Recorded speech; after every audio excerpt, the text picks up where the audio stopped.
Hello, good people. This is Avril, and today's inward portrait is all about Martha Stewart. Born August the 3rd in 1941, as a girl, she was an avid reader in a family of 8. She was literally Pollyanna, neat, smart, and pretty. When she turned 15, she began modeling and appeared in several ads and TV commercials. She saved her money from modeling to pay for her education. She went to Barnard College of Columbia University in New York and double majored in architecture and history.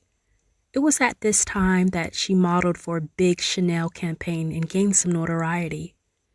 Immediately after college, she became a stockbroker. She only sold companies that she was interested in, like McDonald's, Leaseco, and data processing. Martha was married to Andrew Stewart from 1961 to 1990. 31 years. Andrew was a 23-year-old Yale student studying law. They were set up on a blind date. Martha was still studying at Barnard College at the time. The pair share a daughter, Alexis Stewart. In 1971, Martha, with her 5-year-old daughter to take care of, no longer was happy as a stockbroker. She quit and moved to Connecticut to raise her daughter and be a mom and a wife. Alexis ended up writing a tell-all book called Whateverland, Learning to Live Here. The book was about her mother, and according to her, she had less than a rosy childhood. In fact, according to her mom, Martha, was a hands-off mother. The rumor is that her husband was the brains behind the Martha machine. After her divorce, Martha began dating actor Sir Anthony Hopkins for a year. In 1971, Martha realized that she wanted to work, but she wanted to work from home. She loved gardening, a skill that she learned from her father, which she combined with her love for cooking food from scratch. Martha started her catering business from home, an idea that was common but not as a business model. She had to push through many city ordinances and regulations to sell food that she cooked from her kitchen. In 1973 to 1982, she had the catering business where she would work up to 20 hours a day. She then started Martha Stewart, Inc. Martha has 27 cookbooks under her belt. In 1990, Martha started the magazine called Living. Martha is the self-proclaimed girl next door. Martha still secretly wants to be a teacher.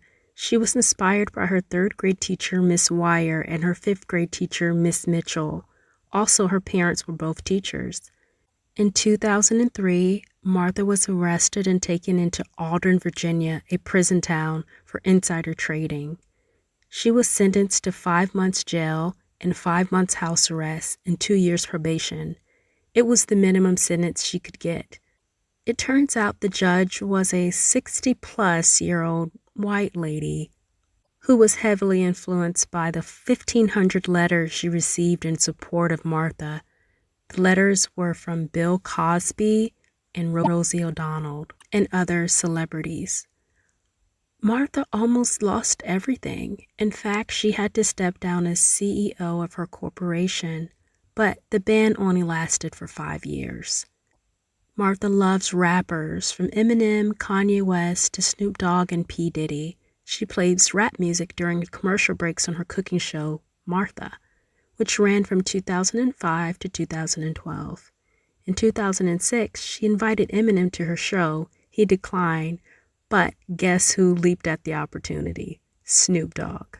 Martha started her business, brand, and magazine, Martha Stewart Living. It's a lifestyle brand. The first issue was in 1990 and was designed on a computer, which was a new concept at the time.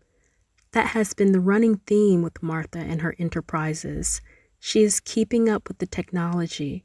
She has a wine venture, a flower venture, Martha and Marley Spoon, which is a mail order subscription. She has a clothing line on QVC.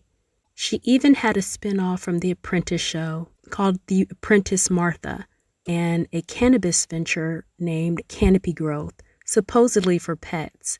She credits Snoop Dogg for inspiring her to get in the industry. Martha Stewart is 81 years old, and her net worth is $640 million as of 2019. Martha's best advice that she gives to women is do not cry in business. Hello, good people. This is Avril and I want to remind you that some things being shared in this video is under the Fair Use Copyright Act of 1976. The comments and opinion in this video is for entertainment and educational purposes only.